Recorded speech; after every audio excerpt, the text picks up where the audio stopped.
বলা হচ্ছে মিমো হাসান। কাজ করতে গেলে তোমরা অবশ্যই বিভিন্ন ধরনের টেকনিক্যাল প্রবলেমে পড়ো, তখন তোমরা মিমোর সাথে যোগাযোগ করবে। He will help you. Okay?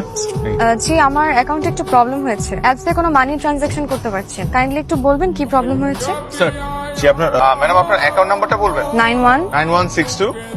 O my god, O my god, কেন কোনো প্রবলেম হয়েছে? ডেট অফ বার্থ বলে একটু আমাদেরকে সহযোগিতা করবেন প্লিজ। ডেট অফ বার্থ কেন বলতে হবে? 09। ম্যাডাম আপনার অ্যাকাউন্টে আসলে অনেক বড় একটা প্রবলেম হয়েছে, এই কারণে আপনি কোনো লেনদেন করতে পারছেন না। আপনার একটু কালকে আমাদের ব্যাংকে আসতে হবে। কালকে তো আসা পসিবল না, আমার সকাল 11টায় অফিস আছে। এই 10টার মধ্যে চলে আসেন, আপনার জাস্ট 15 মিনিটের কাজ, আপনি আসলেই কাজটা হয়ে যাবে। আচ্ছা ঠিক আছে। কি বলেন? এটা কিভাবে সম্ভব? আপনাদের মতন একটা ব্যাংক এত ইরেসপন্সিবল কাজ কিভাবে করে? এখানে তো চেঁচামেচি কিসের? আপনাদের ব্যাংক থেকে নাকি আমার অ্যাকাউন্ট থেকে স্টপ পেমেন্ট করে দেওয়া হয়েছে। দেখেন, আপনারা যদি কাস্টমার সার্ভিস না দিয়ে উল্টো মানুষকে ভোগান্তি স্বীকার করেন, তা একদম ঠিক হচ্ছে না। আর আমাদের এখানে যে আইডিতে কাজটা করা হয়েছে এটা বের করতে আমাদের সর্বোচ্চ 7 দিন সময় লাগবে। প্লিজ আমার অ্যাকাউন্ট একটু তাড়াতাড়ি ঠিক করে দিন। চাকরি যে যাবে সেটা তো খুব ভালো করেই বুঝতে পারছি, চাকরি বাঁচানোর চেষ্টাটা তো করতে হবে। আমার একটা বুদ্ধি দে না। মেয়েটার সাথে প্রেম প্রেম অভিনয় করে তার কাছ থেকে নো অবজেকশন স্টেটমেন্টটা নিয়ে আসতে হবে। আর দ্বিতীয়টা? হ্যাঁ, প্লিজ বসেন না, বলেন না আপনাকে কিভাবে সাহায্য করতে পারি। আপনার সম্পর্কে ইনফরমেশন দিয়ে। এজেন্সিতে একজন সিনিয়র কনসালটেন্ট হিসেবে আছি। ও আপনারা মানুষকে বিদেশে পাঠান? এটা আমার ভিজিটিং কার্ড স্যার, এখানে আমার অফিসিয়াল নাম্বার আছে, আপনি যে কোনো সময় আমার সাথে যোগাযোগ করতে পারেন। হ্যালো। হ্যালো, সারা বলছেন? জি, কে বলছেন? আমি মিমো, যে আমেরিকা যাব। ও হ্যাঁ, চিনতে পেরেছি। আপনি কি অফিসে? না না, এখন তো রাত 11টা বাজে, আমার অফিস থেকে সকাল 11টা। রাত 11টা বাজে? ও আমি তো ব্যবসায়ী মানুষ, তাই সারা ব্যবসা, কখন রাত হয় কখন দিন হয় খবরই থাকে না। আপনি কি জরুরি কিছু বলবেন? আচ্ছা, আপনি কি আমাকে কাল সকালে মানে আপনার অফিসের আগে আর আমার ফ্লাইটের আগে আমাকে একটু সময় দিতে পারবেন? আমি আপনাকে কথা দিচ্ছি, আমি আপনাকে 11টার আগে অফিসে নামিয়ে দিয়ে যাবো। আচ্ছা ঠিক আছে। আজকে ওয়েদারটা অনেক সুন্দর, তাই না? আমি আপনাকে গাড়ি দিয়ে পিক করতে যেতাম, আমার গাড়ির ইঞ্জিনটা বসে গেছে। স্যার, আমরা যে কারণে এসেছিলাম সেই বিষয়ে কথা বললে ভালো। হ্যাঁ অবশ্যই অবশ্যই। আপনি যদি বিজনেস করেন, আপনার ভিজিটিং কার্ড লাগবে।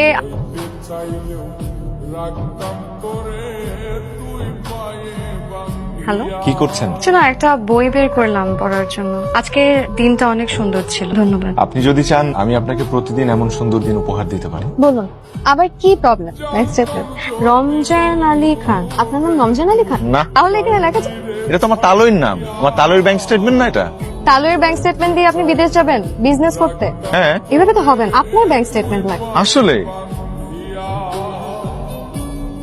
আচ্ছা, আজকে হঠাৎ সাদা পরে আসতে বললেন যে? না, আপনাকে কখনো সাদা পড়তে দেখিনি তো, তাই ভাবলাম। আপনার তো সব ডকুমেন্ট রেডি না, তাহলে এখনো অ্যাপ্লাই করেননি? হ্যাঁ করেছি তো। তাহলে আজকেও দেখা করতে বললেন যে? ভাবলাম তার অফিস ছুটি, আমার অফিস ছুটি, তো বাসায় বসে না থেকে স্পেশাল মানুষটার সাথে সময় কাটাই। এই কদিন আপনার সাথে সময়টা খুব ভালো কেটেছে। আমারও কেন জানি না আপনার সাথে যতক্ষণ থাকি খুব ভালো সময় কাটে। আচ্ছা, এমন কেন হচ্ছে আপনি কি জানেন? জানি না, অবশ্য জানতে চাইও না, কারণ আপাতত আমি এই সুন্দর অনুভূতিটা উপভোগ করতে চাই। আমি আপনাকে আজকে একটা সুন্দর জায়গায় নিয়ে যাবো। কোথায়? তবে এতটুকু বলতে পারি, সেখানে গেলে আপনি আপনার শৈশবে ফেরত যেতে পারবেন। মাঝে মাঝে মনে হয় কি জানেন, ইস, সত্যি যদি শৈশবের সে সময়টাতে ফিরে যাওয়া যেত। Wow, I am really surprised. আপনি এত কিছু আমার জন্য করেছেন।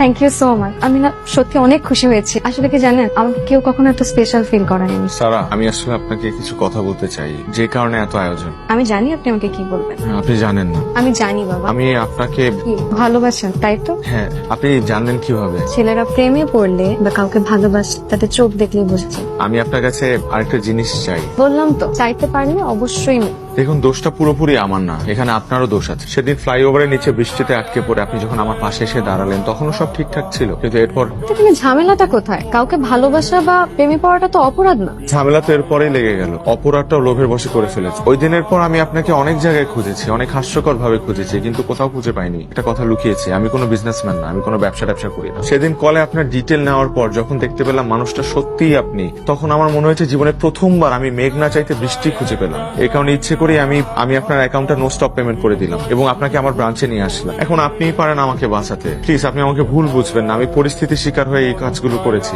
আপনার একটা মাত্র স্টেটমেন্ট, নো অবজেকশন স্টেটমেন্ট, আমাকে আমার চাকরিটা বাঁচাতে সাহায্য করতে পারে, ইনফ্যাক্ট আমার ফ্যামিলিকেও বাঁচাতে পারে। তার মানে আপনি এতদিন আমার সাথে মিথ্যে অভিনয় করেছেন? যা যা বলেছেন, যা যা করেছেন সবই মিথ্যে, তোমার একটা স্টেটমেন্টের জন্য। আমি মিথ্যা বলেছি, এটা ঠিক, কিন্তু কিন্তু কি আরো কিছু বলার আছে আপনার?